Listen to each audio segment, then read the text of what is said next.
لا حول ولا قوة إلا بالله العلي العظيم حسبنا الله ونعم الوكيل ونعم المولى ونعم النصير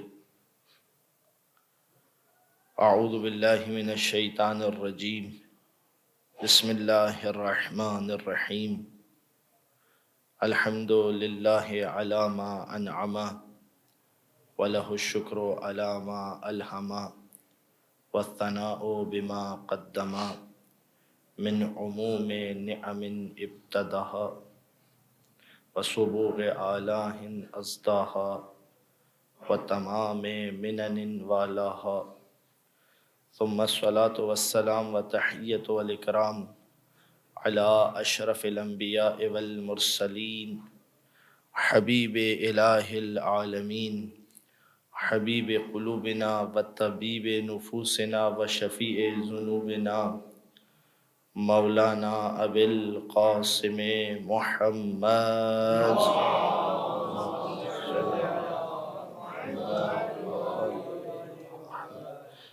وعلى أهل بيته الطيبين الطاهرين المعصومين المنتجبين الميامين الذين أذهب الله عنهم الرجس وطهرهم تطهيرا اللهم صل على محمد ولعنة الدائمة الباقية المستمرة على أعدائهم ومنكر فضائلهم وغاصب حقوقهم أجمعين أما بعد فقد قال الله الحكيم بسم الله الرحمن الرحيم إنا أعطيناك الكوثر فصل لربك وانحر إن شانئك هو الأبتر. درود پڑھ دیجئے محمد و آل محمد صلی علی محمد. معزز سامعین، ایک انتہائی بزرگ اور جلیل مرجع قدر کی رحلت پر ایصال ثواب کے حوالے سے اس مجلس کا انعقاد کیا گیا. بہرحال ہم اور کچھ نہیں کر سکتے، کم سے کم اس مجلس کے ذریعے سے اس فقیہ تک کچھ نہ کچھ ثواب جو ہے وہ ایصال کر سکتے ہیں.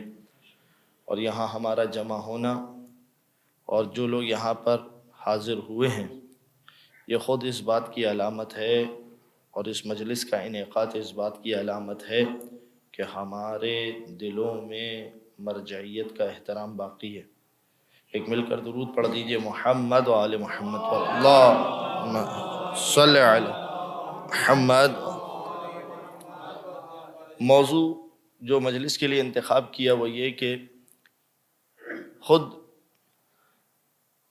آیت اللہ سید محمد صادق روحانی، جو بزرگان یہاں پر بیٹھے ہوئے، جو بزرگ حضرات یہاں پہ بیٹھے ہوئے، انہیں یاد ہوگا کہ صادق صاحب جب مسائل بیان کیا کرتے تھے، پروردگار ان کی عمر دراز فرمائے،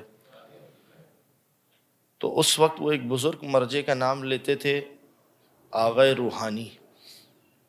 آغا روحانی کا وہ اکثر مسائل بتاتے ہوئے نام لیتے تھے. جہاں وہ گل پیغانی صاحب کے مسئلے بتاتے تھے وہاں پر وہ آغا روحانی کا بھی نام بتاتے تھے. وہ جو آغا روحانی تھے وہ تھے آغا سید محمد روحانی. یہ ان کے بڑے بھائی تھے کہ جن کی مجلس تعزیت آج برپا ہو رہی ہے. سید محمد صادق روحانی کے بڑے بھائی تھے آغا سید محمد روحانی. اور یہ دونوں بھائی جو ہے وہ آیت اللہ خوئی کے برجستہ شاگردوں میں سے تھے. شخصیت کے حوالے سے یقیناً کئی ایک پوسٹ چل چکی ہے، مگر پھر بھی مختصر تعارف کرواتا چلوں. 4 سال کی عمر میں ابتدائی تعلیم کا سلسلہ شروع کیا. 10 سال کی عمر میں یعنی 11 سال کے تھے تو اس وقت حوزے میں ایک کتاب پڑھائی جاتی ہے شیخ مرتضی انصاری کی، جو اجتہاد کی طرف پہلا قدم ہے. اس کتاب کا نام ہے مقاصد و رسائل. 11 سال کی عمر میں جو ہے وہ اس کتاب کو پڑھ رہے تھے، اور پھر اس کے بعد 14 سال کی عمر میں درس خارج کا سلسلہ شروع کر دیا تھا. 24 سال کی عمر میں جب نجف اشرف چھوڑ کر کم واپس گئے تو اس وقت مجتہد تھے. 24 سال کی عمر میں مجتہد تھے. اور 35 سال کی عمر میں جب آغا بروجردی کا انتقال ہوا انہی کے زمانے میں اس وقت قم میں آغا بروجردی کی مرجعیت تھی. 35 سال کی عمر میں اپنی مرجعیت کا اعلان کیا تھا. اور اس کے بعد سے لے کے یہ جب ان کا انتقال ہوا، یعنی تقریباً 96 یا 98 برس کی عمر، تب تک جو ہے وہ صرف اور صرف فقہ اور اصول و دین آل محمد و مذہب اہل بیت کی خدمت میں مشغول رہے. ایک سوال یہاں پر عام طور پر ذہنوں میں آتا ہے، وہ کیا ہے؟ دیکھیے، یہ جو اسرہ علمیہ ہوتا ہے نا، جسے ہم کہتے ہیں خاندان علمی، شاید ہمیں پاکستان میں ڈھونڈنے سے بھی نہ ملے. اس کی ایک وجہ یہ ہے کہ جب باپ مولوی بن جاتا ہے تو اولاد ایسی کسمہ پرسی میں زندگی گزارتی ہے کہ وہ طے کر لیتی ہے کہ باپ تو مولوی بن گیا، اب ہمیں کبھی بھی مولوی نہیں بننا. لیکن یہ جو خاندان علمی ہوتا ہے، ایسے نہیں ہوا کہ سید محمد روحانی اپنے خاندان کے پہلے فرد تھے اور 11 سال کی عمر میں جو ہے وہ مقاصد پڑھ رہے تھے اور 14 سال کی عمر میں جو ہے وہ درس خارج میں شریک ہو گئے اور 24 سال کی عمر میں مجتہد بن گئے. نہیں، اس لیے کہ اس کے پیچھے باپ داداؤں کی محنت ہے. دادا کے زمانے سے کام شروع ہوا تو جا کے پوتا اس منزل پہ پہنچا کہ 24 سال کی عمر میں منزل اجتہاد پہ پہنچا. کام اس طریقے سے، اور اس طریقے سے پھر خاندان علمی بننا شروع ہوتے ہیں. یہی وجہ ہے کہ آج اکثریت جو بزرگ علماء ہیں ان کے جتنے بھی یعنی پوتے ہیں تو وہ تقریباً درس خارج دے رہے ہیں. اسی طریقے سے 26 سال کی عمر ہے کسی کی، 27، کیونکہ ہم نجف میں ہیں تو اپنی آنکھوں سے جو ہے وہ یہ منظر دیکھتے ہیں. 25 سال کی عمر میں، 26 سال کی عمر میں درس خارج دے رہے ہیں، لے نہیں رہے. درس خارج کا سلسلہ دینا شروع کر دیا. اب درس خارج کیا، یہ بہرحال ایک خود موضوع ہے، جسے معلوم ہے، جسے نہیں معلوم ہے انشاءاللہ پھر کبھی کسی عنوان پر گفتگو. میں آج کی مجلس میں اس بزرگ ہستی کی کچھ علمی چیزیں جو ہے وہ آپ کی خدمت میں پیش کرنا چاہ رہا ہوں. میں نے موضوع اس طرح سے تیار کیا کہ چونکہ ایام فاطمی ہے اور ایک بزرگ ہستی کی وفات اور ان کی ایصال ثواب کے حوالے سے مجلس بھی ہے، تعزیت کے حوالے سے، تو میں نے ان دونوں موضوعات کو اس طریقے سے جوڑا کہ قبلہ سے جو سوالات جناب سیدہ کے حوالے سے پوچھے گئے، ان سوالات کے جوابات انہی کی زبانی آپ کی خدمت میں نقل کر دیتا ہوں. ایک درود پڑھ دیجئے محمد و آل محمد پر.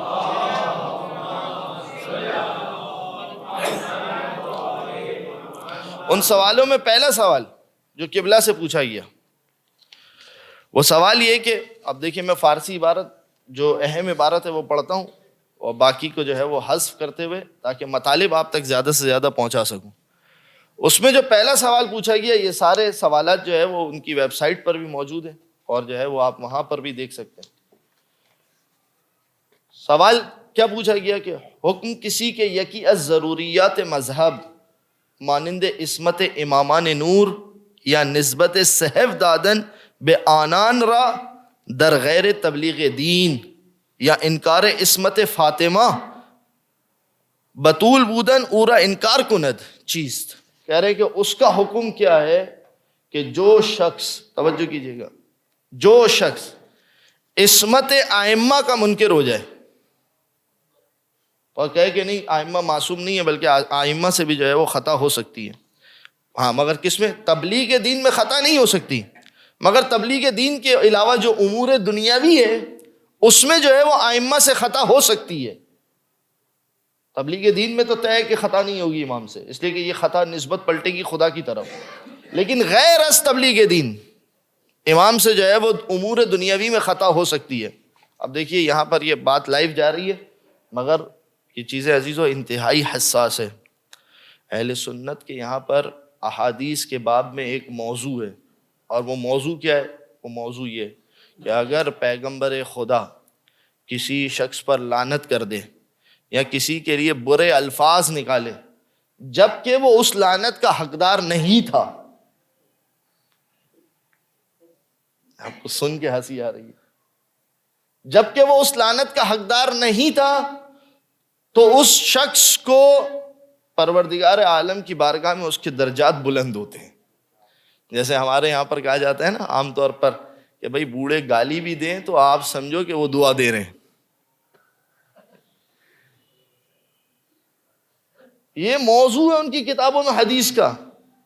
یعنی نعوذ باللہ من ذالک بلا کسی وجہ کے پیغمبر خدا کسی شخص کو گالی دے سکتے ہیں بغیر کسی وجہ کے، جبکہ وہ اس کا حقدار نہ ہو، اور پیغمبر خدا اس کے اوپر لعنت کیوں بنا یہ نظریہ آپ مجھ سے بہتر جانتے ہیں. اس لیے کہ ان کو اپنے آقاؤں کو بچانا تھا، اور اپنے آقاؤں کے بچنے کے چکر میں پیغمبر خدا کی عصمت جاتی ہو. ہمارے بزرگ جو ہے وہ بچے رہنے چاہیے. لہذا یہ حساس مسئلہ ہے. سوال کیا گیا کہ اور اسی طریقے سے اگر کوئی شخص عصمت جناب سیدہ کا منکر ہے، یا جناب سیدہ کا ایک لقب ہے بطول، اس لقب کا منکر ہے. بطول میں بہت آسانی سے بہت شائستہ ترجمہ کر سکتا ہوں، تو یہ کہ بطول یعنی وہ عام عورتوں کی طرح نہیں ہے جناب سیدہ. توجہ کیا آپ نے عزیزو، عام عورتوں کی طرح جناب سیدہ نہیں ہے. اسی وجہ سے روایت کے اندر ہے علی ابن ابی طالب کے اوپر جب تک جناب زہرا زندہ تھی دوسری شادی حرام تھی. روایات کا مفہوم ہے یہ، اس لیے کہ دوسری شادی کی جو حکمت اور علت ہے وہ جناب زہرا میں پائی نہیں جاتی. توجہ کیا آپ نے عزیزو. لہٰذا اب اگر کوئی اس لقب کا منکر ہو جائے تو آپ اس کے بارے میں کیا کہتے ہیں؟ اب دیکھیں کیا کہہ رہے ہیں. کہتے ہیں کہ اگر کوئی عصمت جناب سیدہ کا منکر ہو یا صفت بطول کا منکر ہو، اور وہ یہ بھی کہتا ہو کہ میں مدارک شرعیہ سے آگاہ ہوں، کیونکہ یہ منکر عام طور پہ عام آدمی نہیں ہوتا. عام آدمی تو اہل بیت کا احترام کر رہا ہوتا ہے. یہ اس کو بھی منکر بنانے والے کچھ ہم جیسے امامے والے ہی ہوتے ہیں، اور ساتھ میں یہ بھی کہہ رہا ہو کہ میں مدرک شرعیہ سے آگاہ ہوں، مجھے پتا ہے روایات کیا ہیں، یعنی میں جاننے والا ہوں، عالموں میں سے ہوں. توجہ کیجیے گا. ایک مل کر درود پڑھیے محمد و آل محمد صلی اللہ علیہ وسلم. توجہ کیجیے گا جی. تو اب دو چیزوں، ایک تو منکر ہے، دوسرا ساتھ میں اپنے عالم ہونے کا بھی دعویٰ ہو کہ میں عالم ہوں. کیوں عالم ہونا کی وجہ کیا ہے؟ یہ والی قید کیوں لگائی عالم ہے؟ کیونکہ جب عالم ہے تو اس کا مطلب یہ ہے کہ وہ یہ اس کے اوپر دعویٰ یہ ہے کہ میرے اوپر کوئی شبہ طاری نہیں ہوا. ہو سکتا ہے انسان پہ شبہ آ جائے بعض اوقات، صحیح ہے. میں مثال دوں آپ کو بہت چھوٹی سی بات کو آسان کرنے، اس لیے کہ مراجع کی تعبیر ہے بات کو آسان. فرض کر لیجئے کوئی ایک شخص ہے، بچپن سے اپنے ماں باپ کے ساتھ پلا بڑا سب کچھ کیا، صحیح. اب کوئی ایک شخص آ کے اس کو کہتا ہے کہ یار یہ جو تمہارا باپ ہے نا، یہ تمہارا باپ نہیں ہے. بچپن سے پلا بڑا، اس کی روٹی کھائی، اس کے ساتھ اسکول گیا، سب کچھ کیا. کوئی ایک شخص آ کے اس کو کہتا ہے یہ جو تمہارا باپ ہے نا، یہ تمہارا باپ نہیں ہے. اسے کیا کرنا چاہیے تھا؟ اسے تحقیق کرنی چاہیے تھی. یہ مورد تحقیق نہیں ہے، اس کو کہتے ہیں شبہہ فی مقابل بدیہات. یعنی ایک چیز واضح ہے، روشن ہے، اس کے مقابلے میں ایک چیز شبہہ بنا کے پیش کی جا رہی ہے. یعنی میں دیکھ چکا ہوں کہ بچپن سے اس نے مجھے پالا، بچپن سے وہ میرے ساتھ گھر میں رہا، بچپن سے اس نے مجھے اسکول بھیجا، اس نے مجھے پڑھایا، اس نے مجھے لکھایا، اس نے مجھے یہاں تک پہنچایا. اب کوئی آ کے کہہ رہا ہے تو اسے اس کے منہ پر ایک تھپڑ رسید کرنا چاہیے. تیری مجال کیسے ہوئی کہ تو نے یہ بات کی؟ نہ یہ کہ وہاں جا کے تحقیق کرنی چاہیے. اس کو کہتے ہیں شبہہ فی مقابلے بدیہات. بدیہات کے مقابلے میں جب شبہ آ جائے، کیونکہ تم جانتے ہو، بچپن سے دیکھتے ہوئے آ رہے ہو، اسی لیے انہوں نے یہ تعبیر استعمال کی. قبلہ نے کیا تعبیر استعمال کی؟ ایک تو عالم ہونے کا دعویٰ، تو اس کا مطلب یہ کہ اب تمہارے اوپر کوئی شبہ نہیں ہے، تم یقین کے ساتھ یہ بات کہہ رہے ہو. تو اگر کوئی یہ بات یقین کے ساتھ کہے تو اب جواب کیا ہے؟ فرماتے کہ مم بے مسلمانی او حکم نمی کنم، میں اس کے اوپر مسلمان ہونے کا بھی حکم نہیں لگاتا کہ وہ شخص مسلمان ہے. توجہ کیا آپ نے جی؟ چہرہ وجہ بتائی کہ این حقیقت پس از مراجعہ درست به مدارک دینی از واضحات است. اس لیے کہ اگر کوئی یہ کہہ رہا ہے کہ مجھے مدارک دینی کا علم ہے اور میں عالم ہوں، تو اس کے لیے یہ واضح ہونا چاہیے کہ سیدہ زہرا سلام اللہ علیہا کی عصمت اس سے زیادہ روشن ہے کہ سورج جتنا روشن ہوتا ہے دن کے وقت. ایک مل کر درود پڑھ دیجئے محمد و آل محمد پر۔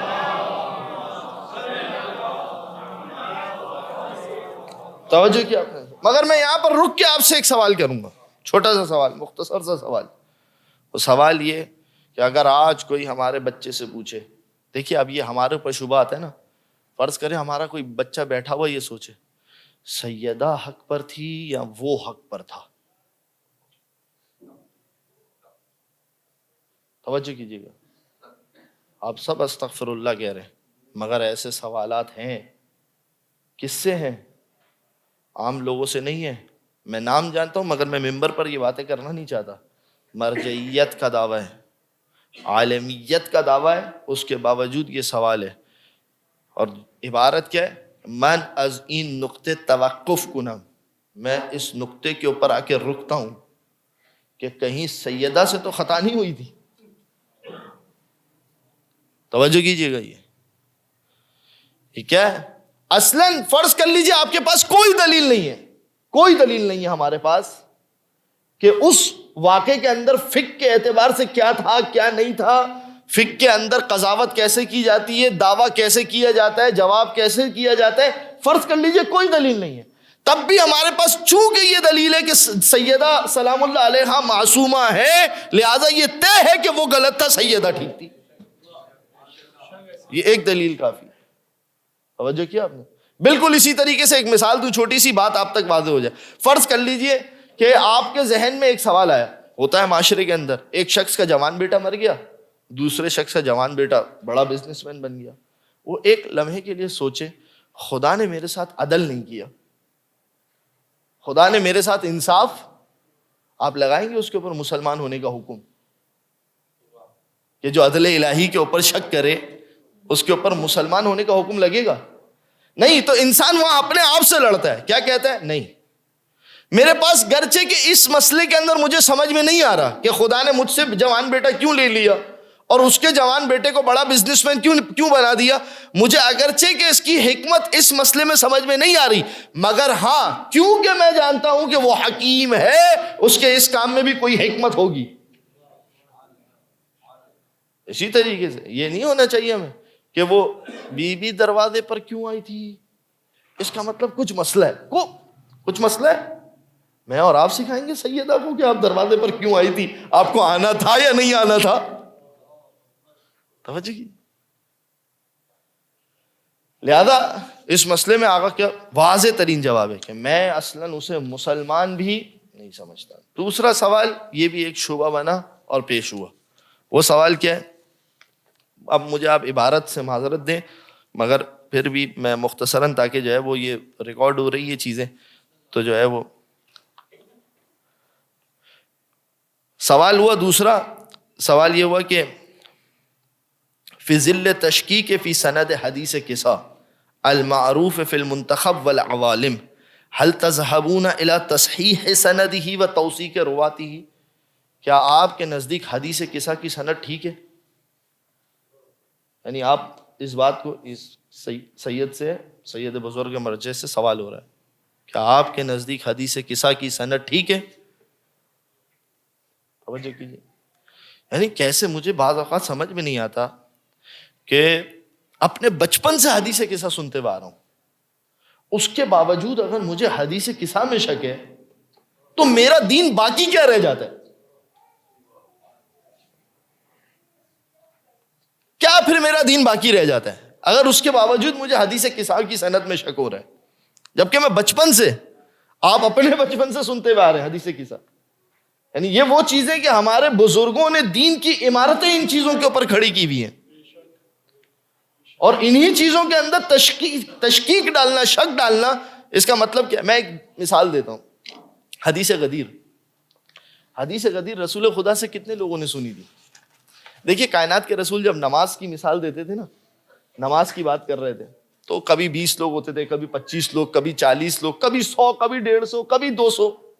تو کبھی نماز کا ایک، جیسے عام طور پر مسجد میں ہوتا ہے کہ جب مسائل ذکر ہو رہے ہوتے تو کوئی نماز کے مسائل میں موجود ہوتا ہے، روزے کے مسائل میں موجود نہیں ہوتا، کوئی روزے کے مسائل میں موجود ہوتا ہے، حج کے مسائل میں موجود۔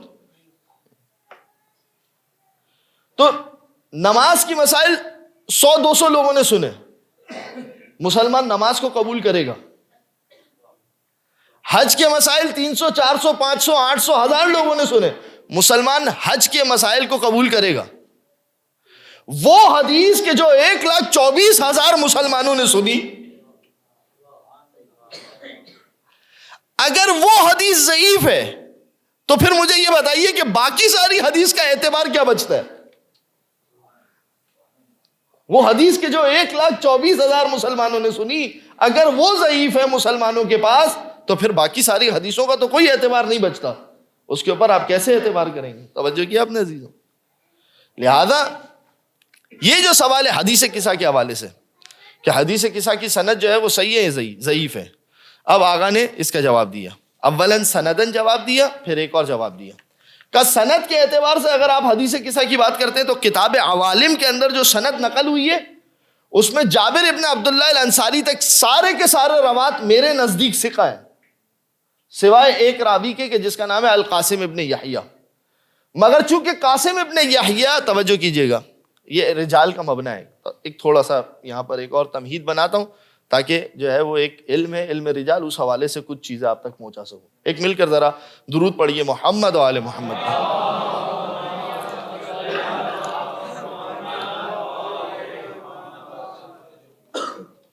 دیکھیے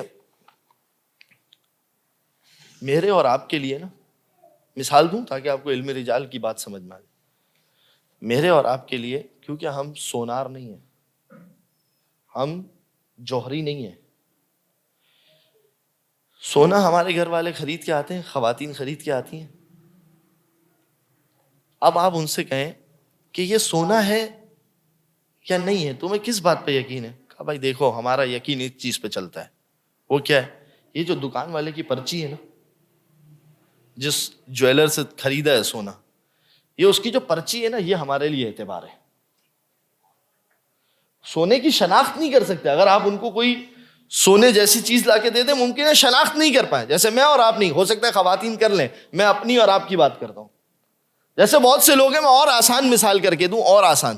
ابھی میں نے یہ پتھر پہنا کیونکہ یہ سوال مجھ سے بہت لوگ کرتے ہیں, قبلہ یہ بتائیے یہ عقیقہ یمنی ہے کہ نہیں ہے؟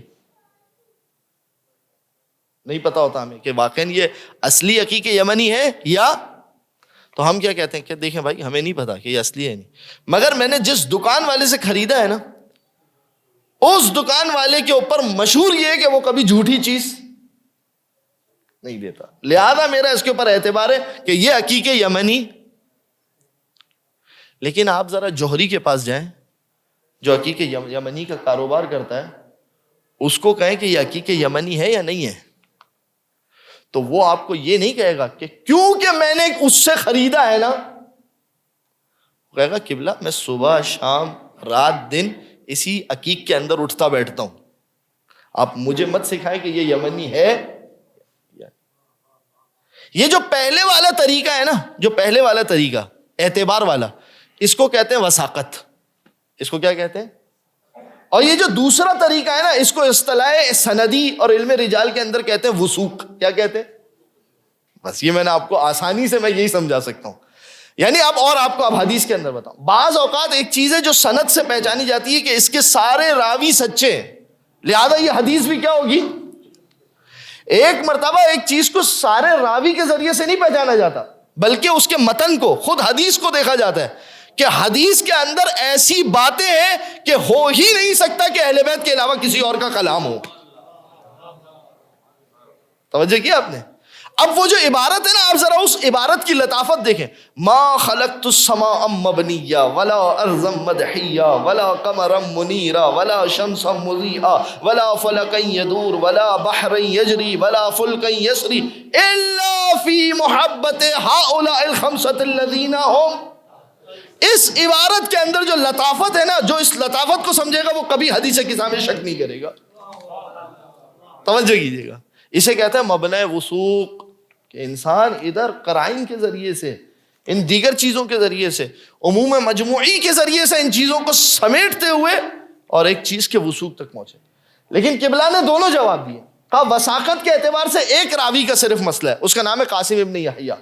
مگر کیونکہ قاسم ابن یحییٰ وہ راوی ہے کہ جس سے بزنطی نے روایت نقل کی ہے, اب بزنطی ممکن ہی نہیں ہے کہ کسی جھوٹے شخص سے روایت نقل کرے، لہذا قاسم ابن یحییٰ بھی میرے نزدیک، لہذا سند کے اعتبار سے بھی حدیث ٹھیک ہے اور متن کے اعتبار سے، وثوق کے اعتبار سے بھی حدیث ٹھیک ہے. توجہ کیا آپ نے؟ حدیث قصہ. اب ایک سوال کیا اس نے بڑھ کر، کہا اگر قبلہ یہ حدیث ٹھیک ہے تو یہ حدیث قصہ میں تعارف محمد، دیکھیں اٹکی گوٹ کہاں پر اٹکی ہوئی تھی یہ میں آپ عام زبان میں بات کروں نا، اصل میں جو دماغ میں سوئی جہاں اٹکی ہوئی تھی نا وہ مسئلہ، کہا یہ جو حدیث قصہ کے اندر تعارف فاطمہ زہرا کے ذریعے سے کیوں ہوا، محمد مصطفیٰ کے ذریعے سے کیوں نہیں ہوا؟ اصل بات یہاں اٹکی ہوئی تھی کہ حدیث قصہ میں اگر تعارف ہونا ہے تو سارے عالم کا تعارف محمد مصطفیٰ ہے. حدیث قصہ میں کیوں فاطمہ زہرا کے ذریعے سے تعارف ہو رہا ہے؟ تو اب قبلہ نے اس کا جواب وہاں پر پیش کیا. کیا جواب پیش کیا؟ کہا اس لیے کہ حدیث قصہ میں ممکن ہے کہ فاطمہ زہرا کے ذریعے سے تعارف اس لیے ہو رہا ہو کہ ہمارے پاس ایک روایت ہے، وہ روایت یہ کہ محمد اور علی ایک ہی نور تھے، یہ نور انبیاء کے صلب میں چلتا رہا، اور جب یہ نور عبد المطلب کے صلب تک پہنچا تو یہ تقسیم ہوا، آدھا عبداللہ کے صلب میں گیا، آدھا ابو طالب کے صلب میں گیا، لہذا یہ دو نور جدا ہوئے اور پھر دنیا میں. اب جو ان دونوں نور کے جمع ہونے کا مرکز ہے وہ ہے فاطمہ زہرا، محمد کی نسبت سے بیٹی، علی کی نسبت سے زوجہ، لہذا تعارف ہوا فاطمہ زہرا کے ذریعے سے.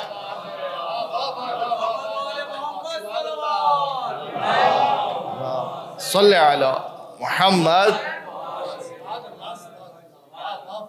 تو یہ جواب دیا.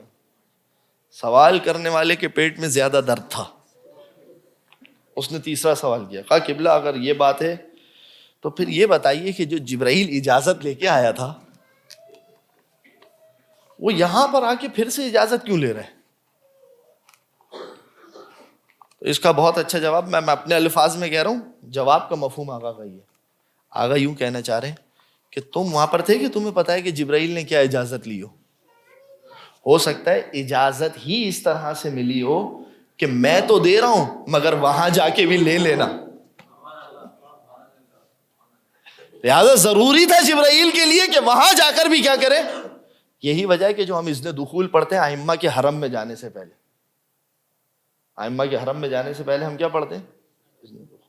خود اس اذن دخول کے لیے ایک وجہ حدیث قصہ ہے کہ دیکھو جب ان گھروں میں جاؤ، خود قرآن کی آیت کیا کہہ رہی ہے، توجہ کیجئے، خود قرآن کی آیت کیا کہہ رہی ہے کہ کائنات کے رسول کے گھر میں اس طریقے سے داخل مت ہو جاؤ، بغیر اجازت کے داخل. یہ اذن دخول وہی ہے. لہذا ہم جب زیارت کے اوپر جاتے تو ہم کیا کرتے ہیں؟ اہل بیت علیہ السلام کے گھر میں جانے سے پہلے، وہاں داخل ہونے سے پہلے اذن دخول حاصل کرتے ہیں، اور پھر اس کے بعد جو ہے وہ اس دروازے کے اندر داخل ہوتے. ایک درود پڑھیے محمد و آل محمد پر.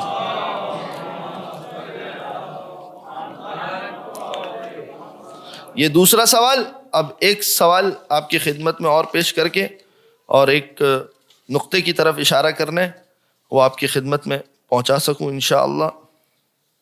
ایک درود پڑھ دیجیے محمد و آل محمد پر.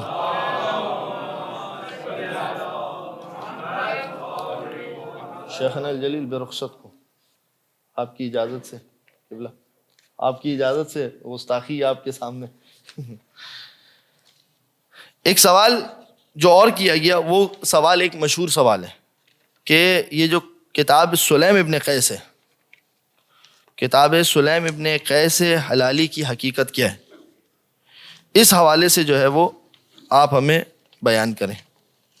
اس سے قبل ایک اور سوال آپ کی خدمت میں پیش کروں.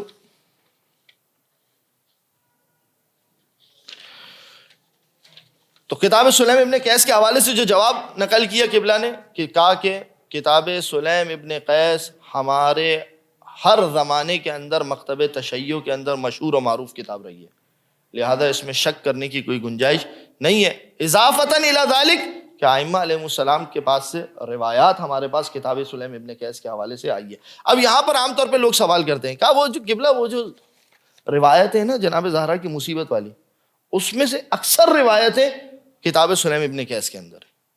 یہاں پر میں ایک جواب، ایک طالبہ علمانہ جواب اپنی طرف سے دینا چاہ رہا ہوں.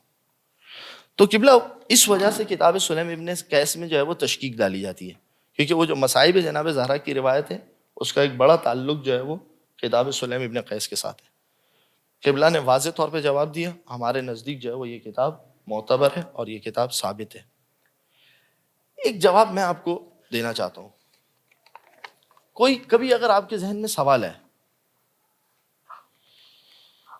کہ قبلہ ٹھیک ہے روایت میں اتنا تو ملتا ہے کہ انہوں نے دروازے پر آ کے صرف لکڑیاں جلائی تھی مثال کے طور پر، مگر یہ کام ملتا ہے کہ دروازہ گرا تھا اور تماچا لگا تھا، اچھا ملتا ہے نہیں ملتا، یہ ایک اول کلام ہے، صحیح ہے، موجود ہے ہمارے پاس روایات کے اندر، تاریخ کی کتابوں کے اندر یہ چیزیں موجود ہیں، الفاظ سارے موجود ہیں، رقض علی الباب موجود ہے، صحیح ہے، دروازے پر لات ماری یہ جملہ موجود ہے، مسمار تھی یہ جملہ موجود ہے، بہت سارے مصائب موجود۔ فرض کیجئے پھر بھی کسی کے ذہن میں شبہ آتا ہے، کیا جواب ہے؟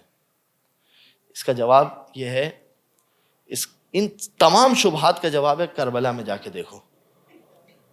توجہ کیجئے گا، میں آپ کی خدمت میں یہ بتائیے، خنجر چلانا جو زیادہ مشکل کام ہے یا تماچا مارنا؟ 3 دن پیاسا رکھنا، توجہ کی آپ نے، میں منزل مصائب پر نہیں ہوں مگر سنیے، ان تمام شبہات کا جواب ہے کربلا میں۔ جب وہ ہو سکتا ہے نا یہ سب ہو سکتا ہے، یہ سب ہو سکتا ہے، ان کے لیے کیا بات تھی؟ ورنہ میں آپ کی خدمت میں ایک سوال کروں، آپ ذرا سوچے تو صحیح کہ کائنات کے رسول کی ساری زندگی کے اندر جہاں علی و زہرا، علی و زہرا، علی و زہرا و حسنین، علی و زہرا و حسنین یہی نظر آتے رہے، یہ ایک دم سے ایسا کیا ہوا کہ یہ ہستیاں پیچھے چلی گئی دوسرے آگے آ گئے؟ اگر کچھ نہیں ہوا تھا تو وہ آگے کیسے آ گئے؟ یعنی آپ سوچیں ذرا، ایک توجہ کیجئے، میں آپ کو ایک چھوٹی سی مثال دوں، ایک بچہ پہلی کلاس سے لے کے 9ویں کلاس تک فرسٹ پوزیشن آتا رہا، اور میٹرک کے اندر جو ہے وہ فرسٹ پوزیشن سے ڈائریکٹ جو ہے وہ چلا جاتا ہے مثال کے طور پر 5th پوزیشن پہ یا 4th پوزیشن پہ، چلیں آپ 4th لے لیں تو بات آپ کو زیادہ آسانی سے سمجھ میں آ جائے گی۔ فرسٹ سے ڈائریکٹ 4th پہ چلا جاتا ہے، جبکہ وہ 9th تک فرسٹ آتا رہا، آپ کہیں بغیر وجہ کے ہو گیا؟ آپ کا ذہن اس بات کو قبول کرتا ہے بغیر وجہ کے ہو گیا؟ آپ کہیں گے یقیناً مولانا یہ بغیر وجہ کے نہیں ہو سکتا، یا تو وہ بیمار ہوا ہوگا، یا اس سے کوئی لکھنے میں غلطی ہوئی ہوگی، یا اس نے سوال صحیح نہیں سمجھا ہوگا، آپ متعدد احتمالات دیں گے۔ یہ کیا ہوا کہ توجہ کی، یہ کیا ہوا کہ خیبر کے اندر، توجہ کیجئے، شہزادی نے ایک جملہ استعمال کیا ہے، جہادن، پروردگار عالم نے کیا فرض کیا، نماز روزہ، کیوں جہاد کو کیوں فرض کیا؟ عزاً للاسلام، جہاد کو اس لیے فرض کیا اس لیے کہ جہاد میں اسلام کی عزت ہے۔ مجھے یہ بتائیے اس اسلام کی کہ جس کی جہاد میں عزت ہے، جہاد کے اندر اس اسلام کی عزت کس نے بچائی؟ کس نے بچائی؟ اور کون تھے کہ جنہوں نے جہاد کے اندر اسلام کی عزت خراب کی؟ توجہ کیجیے، تو وہ کہ جنہوں نے جہاد میں اسلام کی عزت خراب کی وہ صاحب عزت ہو گئے، اور وہ کہ جنہوں نے جہاد میں اسلام کی عزت بچائی وہ ذلیل اور رسوا ہو گئے۔ اور پھر آپ کہیں کہ نانی بھی اچھی تھی، ماموں بھی اچھے تھے، خالو بھی اچھے تھے، سب اچھے تھے، تو پھر یہ ایسا کیوں ہو گیا؟ اس کا مطلب یہ ہے کہ کسی میں تو خرابی تھی نا حضور، کسی نے تو خرابی پیدا کی ہے نا۔ لہذا اگر آپ کو ان چیزوں کا جواب دیکھنا، آپ کربلا کو دیکھیں، جب کربلا کے اندر یہ سب کچھ ہو سکتا ہے تو یہاں پر کیوں نہیں ہو سکتا؟ یہ سارے مسائل کیوں یہ نہیں ڈھائے جا سکتے؟ لہذا یہ وہ سارے جوابات ہیں کہ جو قبلہ نے، اور اس کے علاوہ کئی ایک سوالات میں نے آپ کی خدمت میں 2-3 پیش کیا، اگرچہ کہ مختلف اور چیزیں پیش کرنی تھی جو ان کا تعلق ہمارے عقائد کے ساتھ ہے۔ البتہ کم از کم یہ جو ہم نے 3-4 چیزیں حاصل کی، حدیث کسا کی سند کے حوالے سے، کتاب سلیم ابن قیس کے حوالے سے، جناب زہرا کی اگر عصمت کا کوئی منکر ہو اس کے حوالے سے، تو میں سمجھتا ہوں کہ یہ 3 چیزیں بھی اگر آج آپ تک پہنچ گئی تو شاید اس کا ثواب اس مرجع بزرگ مرحوم تک پہنچ چکا ہوگا انشاءاللہ۔ بس آخر میں ایک چیز جو میں آپ کی خدمت میں گوش گزار کرنا چاہتا ہوں، اور یہ میری درخواست ہے آپ سب سے، 2 باتیں۔ دیکھیے یہ ایام فاطمیہ ہے، یہ ایک پیغام ہے، یہ ایام فاطمیہ ہے۔ جناب فاطمہ نے کتنے دعویٰ کیے تھے دربار میں جا کے؟ کتنے دعوے تھے جناب شہزادی کے؟ شہزادی کے 3 دعوے تھے۔ پہلا دعویٰ تھا کہ ہبہ ہے، یہ میرا تحفہ ہے۔ دوسرا دعویٰ تھا کہ وہ خیبر کا خمس کا ہے، اور تیسرا دعویٰ تھا میری میراث۔ یہ جو 2 معاملات ہیں نا، خمس اور میراث، اس میں ہمارے یہاں کثرت سے کوتاہی نظر آ رہی ہے۔ میں یہ نہیں کہوں گا کہ دینے کے حد تک کوتاہی نظر آ رہی ہے، اور آپ کو کس کو دینا ہے کس کو نہیں دینا یہ آپ لوگوں کا مسئلہ ہے۔ آپ جو ہے وہ اس کے اوپر تحقیق کریں کہ مال جو ہے وہ آپ کا کہاں جانا چاہیے۔ مگر خمس میں جو ایک سب سے بڑی کوتاہی نظر آ رہی ہے، وہ دینے سے زیادہ ایک اور کوتاہی نظر آ رہی ہے۔ اکثر لوگ آتے ہیں، مولانا یہ بتائیے وہ یتیم کو کھانا کھلانا ہے تو کیا خمس کی اجازت مل سکتی ہے؟ مولانا وہ ہاسپٹل کے اندر MRI کی مشین لگانی ہے، سہم امام سے لے سکتے ہیں؟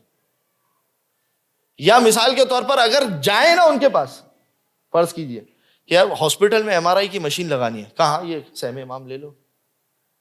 میں نہیں کہہ رہا کہ یہ چیزیں نہیں ہونی چاہیے، یہ بھی ہونی چاہیے، کیونکہ اس کا فائدہ عامت الناس تک پہنچتا ہے۔ لیکن خمس کا سب سے اول مصرف یہ ہے کہ ہمارے مدارس دینیہ مضبوط ہونے چاہیے۔ اگر ہمارے مدارس دینیہ اس خمس کے ذریعے سے مضبوط نہیں ہو تو یاد رکھیے گا کہ یہ جو سوالات ہیں نا، یہ کل ہماری شیعت کو ختم کر دیں گے۔ پھر آپ یہ توقع مت رکھیں 2-4 لوگ آپ کو مل جائیں گے جو فائنینشلی طور پہ خود اسٹرانگ ہوں گے، وہ اپنے طور پر کام کر رہے ہوں گے، یا وہ کسی بھی طریقے سے کام کر رہے ہوں گے، امام زمانہ جانتے کہ ان کو اس دین کی کیسے حفاظت کرنی ہے۔ یہ آج ایک سوچ بن چکی ہے کہ آپ کسی کے پاس جائیں کہیں کہ وہ مدرسہ دینیہ چل رہا ہے جس میں کفایہ ہو، مقاصد ہو، خوشی تو بڑی ہوتی ہے۔ اور 11 سال کی عمر میں سید محمد صادق روحانی مقاصد پڑھ رہے تھے، 14 سال کی عمر میں درس خارج پڑھ رہے تھے، 25 سال کی عمر میں خود مجتہد تھے، 35 سال کی عمر میں مرجع بن گئے، خوشی بڑی ہوتی ہے۔ مگر یاد رکھیے ایک جملہ میں آپ کی خدمت میں کہہ رہا ہوں، اور وہ جملہ یہ ہے کہ محمد مصطفیٰ جیسا عالم بھی ہو نا، تب بھی ختیجہ کی دولت کے بغیر اسلام آگے نہیں بڑھا۔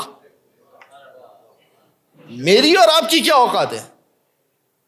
تو یہ جو ایک سوچ بنتی جا رہی ہے کہ جی وہ غریب کھانے پہ، لنگر کھانے پہ، اور ہاسپٹلز کے اندر وہاں پر، اور یہ بس خریدنے کے اوپر، اور فلاں کے اوپر، اور فلاں پروجیکٹ کے اوپر، اور اس کے اوپر ان پر سہم امام لگا دیا جائے، یہ کوتاہی ہو رہی ہے۔ کراچی کی تو پھر بھی کچھ نہ کچھ حالت بہتر ہے، اندرون سندھ کے اندر آپ چلے جائیں تو آپ کو جو ہے وہ ایک طالب علم کے کھانے کی پلیٹ کے اندر جو دوپہر کا کھانا ہے اس میں 4 چنے اور سالن تیرتا ہوا نظر آ رہا ہوگا، پانی والا۔ یہ حالت ہے اس وقت۔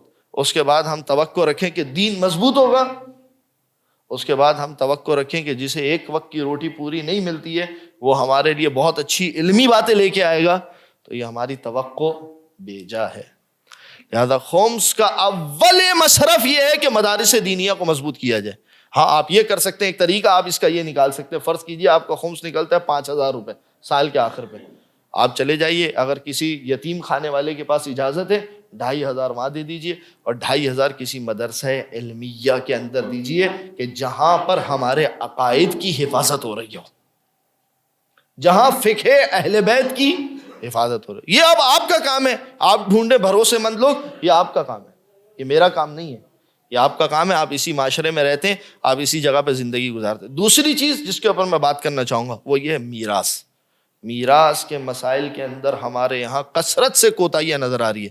وہ بھائی کہ جو آخری عمر میں ماں باپ کے ساتھ رہ رہا تھا، جیسے ہی ماں باپ کی آنکھیں بند ہوئی اس نے کہا یہ گھر تو میرا ہو گیا کیونکہ میں نے سنبھالا تھا ماں باپ کو۔ ارے بھائی تمہارا کیسے ہو گیا؟ کہا اس لیے کہ سنبھالا میں نے تھا۔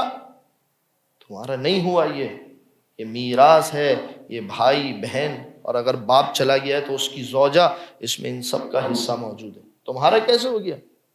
اور خصوصاً بیٹیاں جو ہیں یہ تو شادی کر کے چلی گئی نا، اس کا تو حق اس کے شوہر کے اوپر ہے۔ تم فقہ بنانے والے ہو، تم شریعت بنانے والے ہو۔ بڑا اچھا جملہ قدرت اللہ شہاب کا نام سنا ہوگا آپ نے، شہاب نامہ، بڑا اچھا جملہ اس نے ایک کہا ہے، کہا بعض اوقات لوگوں کو اسلام کو گالی دینے کا دل چاہ رہا ہوتا ہے مگر وہ بھڑاس مولوی کے اوپر نکال دیتے۔ اصل میں ان کو مولوی کو گالی نہیں دینی ہوتی ہے، اصل میں ان کو جو ہے وہ اصل، یا تو تم یہ طے کر لو کہ اللہ کی حکومت کے دائرے میں ہو تو پھر اس دائرے میں چلو، یا یہ طے کر لو کہ اس حکومت کے دائرے میں نہیں ہو تو پھر تمہاری مرضی ہے، جو کرنا چاہے کرتے رہو۔ میراث کے مسائل کے اوپر کثرت سے کوتاہی نظر آ رہی ہے۔ بیٹیوں کو جو بیچاری شادی کر کے چلی گئی، یہ حق ہی نہیں ہے، ان بیچاریوں کو بھی پتہ ہی نہیں ہے کہ ہمارا بھی حق نکلتا ہے۔ بھائی کو چاہیے تھا کہ وہ ہم تک بھی جو بابا کا گھر بکا، یا مثال کے طور پر ان کا کاروبار تھا، یا ان کی فیکٹری تھی، یا ان کا کوئی اور چیز تھا، یا ان کا بینک اکاؤنٹ میں جو پیسہ پڑا ہوا تھا، اس میں بیٹی کا بھی حق ہے۔ یہ تھوڑی کہ وہ شادی کر کے چلی گئی۔ ایک عجیب کانسیپٹ ہمارے یہاں پر یہ ایجاد ہوا ہے کہ بس بیٹی ادھر شادی کر کے گئی اور ادھر ہمارے گھر سے اس کا اکاؤنٹ بند۔ تو پھر ٹھیک ہے، پھر میں ایک جملہ کہتا ہوں، پھر ٹھیک ہے وہ رحمت بن کر آئی تھی، اگر وہ رحمت لے کر چلے جائے پھر کیا ہوگا؟ عزیزو، ہم جناب زہرا پر رونے والے ہیں، جناب زہرا پہ گریہ کرنے والے ہیں، اور یہ دو قضیے جناب زہرا کے ساتھ خاص ہیں، ہمیں ان معاملات کے اندر کوتاہی نہیں کرنی چاہیے۔ ایک روایت کافی سے آپ کی خدمت میں پیش کرتا ہوں، روایت کا خالی مفہوم پیش کرتا ہوں، کبھی انشاءاللہ طویل گفتگو کروں گا۔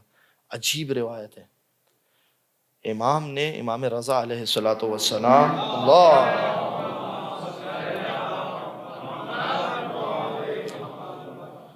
خمس کے حوالے سے بات کر رہے تھے، اور بات کرتے کرتے امام نے آخر میں یہ جملہ کہا، لا یعمل بہ ولا یصبر علیہ۔ خمس دینا نا، کیونکہ میں نے کمایا ہے، میں کیوں دوں؟ میں نے محنت کی ہے، میں کیوں دوں؟ امام کا جملہ کیا ہے سنیے گا، لا یعمل بہ، یعنی یہ ادا نہیں کرے گا، ولا یصبر علیہ، اور صبر نہیں آئے گا، مگر اس کو صبر آئے گا، الا ممتحن قلبہ للایمان۔ خمس وہی شخص دے گا کہ جس کے دل کا خدا نے پہلے سے امتحان لے لیا ہوگا۔ انتہائی اہم آیت، آپ جا کے دیکھیے گا سورہ انفال کی آیت کس انداز سے بات کر رہی ہے۔ جب آیت خمس کی آئی نا، فللہ ولرسول ولذی القربی، جو آیت آئی اس کے آخر میں کیا ہے؟ ان کنتم آمنتم باللہ، اگر تم اللہ کے اوپر ایمان رکھتے ہو تو تمہیں یہ آیت سمجھ میں آئے گی۔ عزیزو، یہ دونوں چیزیں ایسی ہیں کہ ہمارے معاشرے کے اندر اس کے اوپر کوتاہی نہیں ہونی چاہیے، ولو چاہے سال کے آخر میں آپ کے پاس 5 روپے بچتے ہوں، چاہے آپ کے پاس 2 روپے بچتے ہوں، چاہے آپ کے پاس 1 روپیہ بچتا ہو۔ یاد رکھیے وہ جو بی بی شتیتا والا واقعہ ہے، امام موسیٰ کاظم کے پاس والا، مولا نے کس چیز کو قبول کیا تھا؟ کہا کہ تم یہ سمجھتے ہو کہ ہم اس کے محتاج ہیں؟ کہا وہ شتیتا کا رومال دے دو۔ توجہ کیا؟ اگر ہم چاہتے ہیں کہ امام کی بارگاہ میں کوئی چیز قبول ہو، اسے خلوص سے نہیں ہے۔ دوسری ایک جو اس حوالے سے مشکل ہے وہ یہ ہے آپ کی خدمت میں، کہ عام طور پر ہم خمس دیتے ہوئے قربتاً الی اللہ بھول جاتے ہیں۔ یہ سب سے بڑی خمس عبادات میں سے ایک عبادت ہے۔ اگر انسان خمس ادا کر رہا ہے قربتاً الی اللہ، پروردگار کسی کو دکھانے کے لیے نہیں، احسان نہیں کر رہا میں تیرے دین کے اوپر، بلکہ یہ تو نے رزق دیا تھا اس میں سے کچھ تیری بارگاہ میں دے رہا ہوں، پروردگار اسے قبول کر لینا۔ بس عزیزو، اس سے زیادہ آپ کو زحمت نہیں دینا چاہتا۔ مصائب کے چند جملے، ایک روایت شہزادی کے فضائل میں بیان کی جاتی ہے، اور وہ روایت یہ کہ جب کبھی شہزادی کلما دخلت فی المسجد، جب کبھی شہزادی داخل ہوتی تھی مسجد میں تو کائنات کے رسول کیا کرتے تھے؟ قام لہا، کھڑے ہو جاتے تھے شہزادی کے احترام میں، وقبلہا، اور اس کے بعد اپنی بیٹی کو بوسہ دیتے تھے، وَأَجْلَسَهَا فِي مَجْلِسِهِ، اور جس جگہ پہ رسول خدا خود بیٹھتے تھے وہاں پر فاطمہ زہرا کو بٹھاتے تھے، احترام۔ یا رسول اللہ، آپ کے بعد مدینہ بدل گیا، کچھ ایسا منظر تھا، قامت ہیا، فاطمہ کھڑی تھی، سب بیٹھے ہوئے تھے۔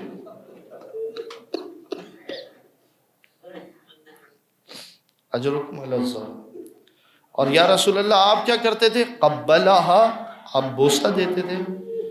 آپ کے بعد منظر ایسا تھا کیا منظر تھا؟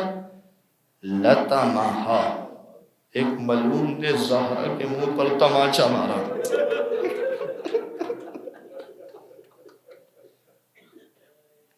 آپ کیا کرتے تھے؟ اجلسہا فی مجلسہ، فاطمہ کو اپنی جگہ پر بٹھاتے تھے، لیکن آپ کے بعد کیا ہوا؟ آپ کے بعد یہ ہوا کہ فاطمہ دربار میں کھڑے ہوئی اپنا حق مانگ رہی تھی، فاطمہ کی گواہیوں کو جھٹلا دیا گیا، فاطمہ کو خالی ہاتھ واپس بھیج دیا گیا۔ عزیزوں، فارسی کے شاعر نے مصائب کا ایک شعر پڑھا ہے، وہ شعر میں پڑھوں گا، ترجمہ کروں گا، مصائب مکمل، آپ کی زحمت تمام پروردگار عالم آپ کو اس گریے کا اجر دے۔ کیا شعر پڑھا؟ کہتا ہے کہ اے کاش مدینہ در و دیوار نہ داشت، کہتا ہے کہ کاش کہ مدینے میں یہ دروازے اور دیواریں ہی نہ ہوتی، اور پھر اس کے بعد کہتا ہے کہ اے کاش فدق این ہمیں اسرار نہ داشت، اے کاش مدینہ در و دیوار نہ داشت، کاش کہ فدق کے اندر اتنے راز چھپے ہوئے نہ ہوتے، کہ کاش مدینہ در و دیوار نہ داشت، کاش کہ مدینے میں در و دیوار ہی نہ ہوتے۔ پھر کہتا ہے کہ فریاد دل محسن زہرا این است، محسن جو فاطمہ کے پیٹ میں تھا وہ یہ فریاد کرتا ہوگا، اے کاش در سوختہ مسمار نہ داشت، کاش کہ اس جلتے ہوئے دروازے میں وہ گرم کیل نہ ہوتی کہ جو سیدہ کی پسلیوں میں جا کے لگی تھی، سیدہ در و دیوار کے درمیان۔ عزیزو تعبیر سنیں گے، ایک تعبیر سنیں، عربی کے اندر جب کسی پھل کا جوس نکالتے ہیں اس کو کہتے ہیں عصیر، عصیر عنبی یعنی انگور کا جوس، عصیر رمان یعنی انار کا جوس۔ تعبیر کیا روایت کی؟ فَعَصَرَتْ بَيْنَ الْجِدَارِ وَالْوَاءِ، زارا در دیوار کے درمیان۔ عصیر کا لفظ استعمال ہوا ہے، ایسے دبی ہے جیسے کہ کسی پھل کو نچوڑا جاتا ہے۔ اجرکم علی الزہرا۔ بس عزیزوں میں ایک جملہ پڑھوں، منزل تمام۔ ایک وقت وہ آیا کہ جب زہرا کہہ رہی تھی علی سے، علی میں بتاؤں کہ ہوا کیا تھا؟ کہا جب میں دروازے کے پیچھے پس گئی تھی اور ایک مرتبہ وہ داخل ہونا چاہتا تھا، میں پھر سے کھڑی ہوئی تھی، میں نے اپنے ہاتھوں کو پھیلایا، میں اس کے سامنے آگے کھڑی ہوئی، فَلَتَمَ عَلَى وَجْهِهِ، اس نے جب میرے منہ میں تماچا مارا میرے کانوں کی بالیاں اڑ گئی،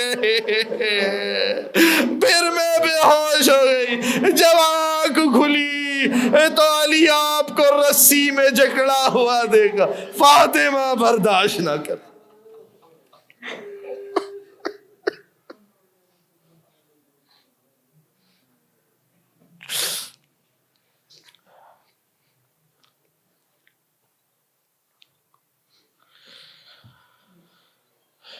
الا لعنت اللہ علی القوم الظالمین وسیعلم الذین ظلموا ایا منقلب ینقلبون۔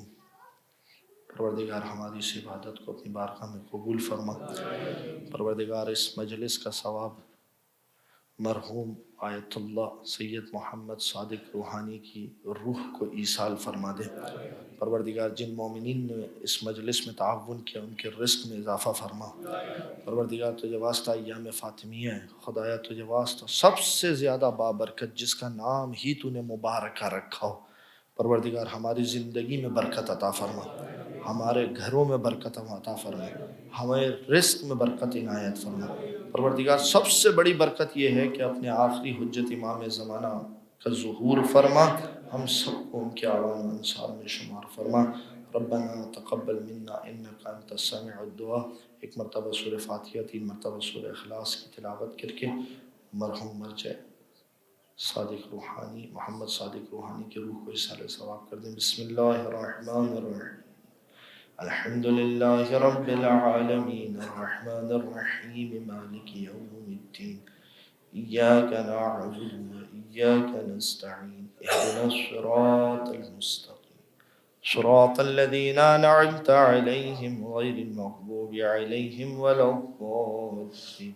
بسم اللہ الرحمن الرحیم، قل هو الله أحد الله الصمد لم يلد ولم يولد ولم يكن له كفوا أحد بسم الله الرحمن الرحيم قل هو الله أحد الله الصمد لم يلد ولم يولد ولم يكن له كفوا أحد بسم الله الرحمن الرحيم قل هو الله أحد الله الصمد لم يلد ولم يولد ولم يكن له كفوا أحد اللهم اغفر للمؤمنين والمؤمنات والمسلمين والمسلمات الأحياء منهم والأموات تابع بيننا وبينهم بالخيرات إنك مجيب الدعوات إنك على كل شيء قدير إن الله وملائكته يصلون على النبي يا أيها الذين آمنوا صلوا عليه وسلموا تسليما